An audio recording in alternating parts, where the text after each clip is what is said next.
Verse 1, I charge thee therefore before God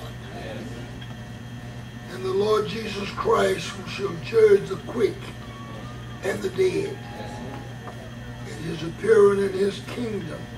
Preach the word. Say, preach the word. Preach the word. Be instant in season, out of season. Reprove, rebuke, exhort with all long suffering and doctrine. For the time will come when they will not endure sound doctrine, but after their own lust shall they heap to themselves teachers having itching ears, and they shall turn away their ears from the truth, and shall be turned unto fable. But watch thou in all things, endure affliction, do the work of an evangelist, make full proof of thy ministry. I want to talk from this passage, focus in on verse 2. Repeat after me. Preach the word. Preach the word. Be instant in season. Be instant in season. Out of season. Out of season. Reprove. Reprove. Rebuke. Rebuke. Exhort. Exhort. With all long suffering. With all long suffering. That's what I want to talk about today. Preach the word. Preach the word. Preach the word.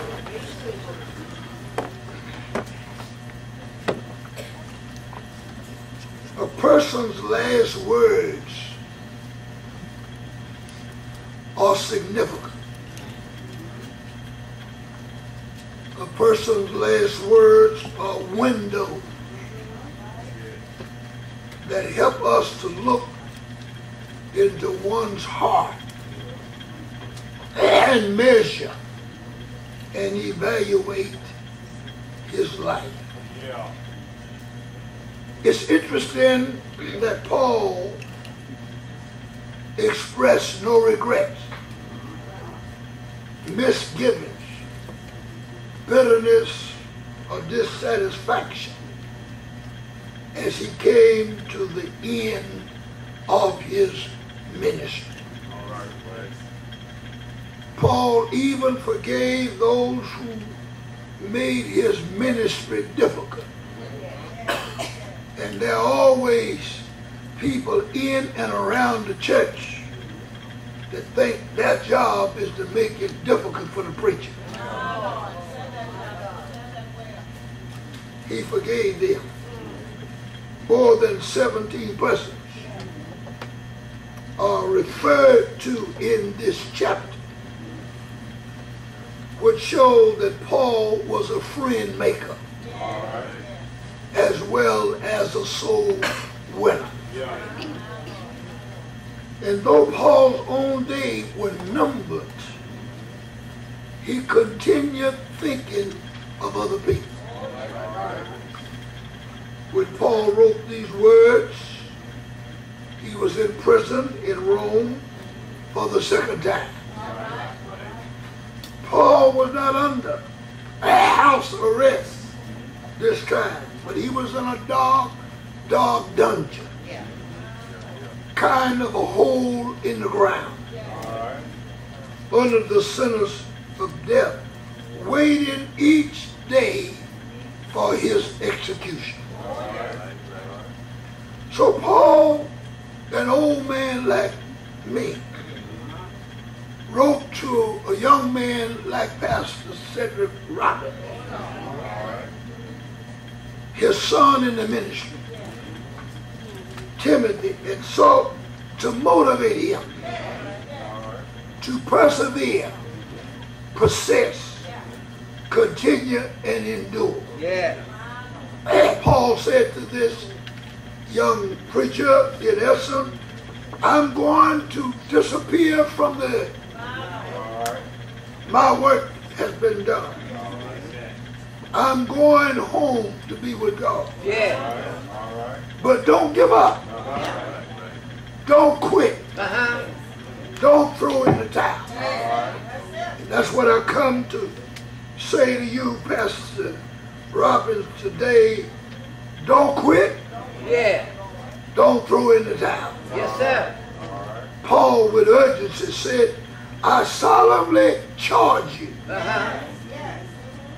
in the presence of God and by his appearing in his kingdom, preach the word. Yeah. Yeah. Be ready in season and out of season. You got to preach it all the time. Yeah. You got to preach when people want to hear. That's a good season. When people want to hear the gospel. But then you got to preach when they don't want to hear. That's out of season. You got to preach when people are praying with you and praying for you. And you got to preach when they're sleeping. Or act like they're sleeping. You got to preach in season. Out of season. You got to reprove. You got to rebuke. You got to exhort with great patience and instruction. In other words, stick with the preaching plan. God has promised to bless in you.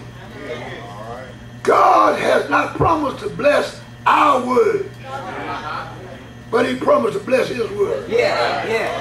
Try to your neighbor, say, neighbor, it's his word that blesses us.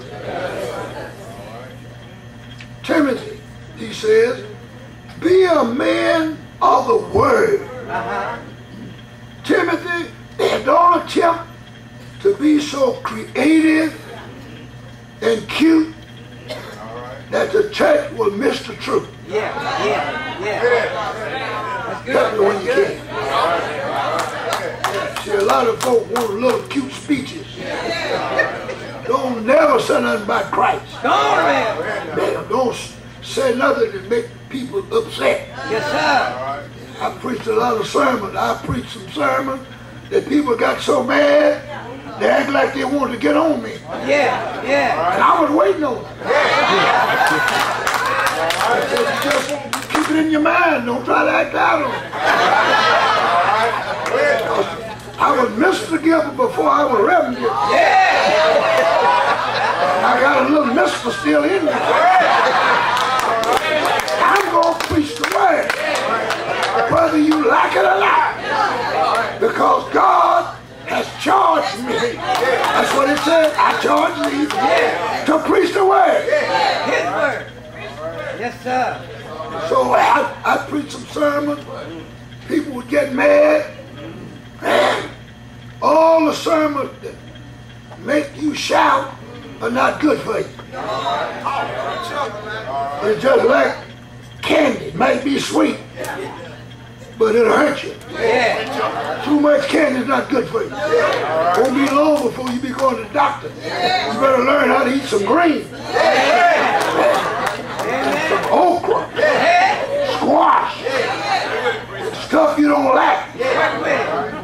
Keep you from having cancer and a lot of other things. And some of those same folk would be mad 2 weeks later. They would come by my office and they would stop or see me during the rest of the week, say, you made me so mad the other Sunday when you preached about you not no Christian if you're not tithing. I remember one time I said, if you don't tithe, you're not a Christian. Jesus said in 23 in Matthew, except your righteousness exceed that of the scribes and Pharisees, you can in no wise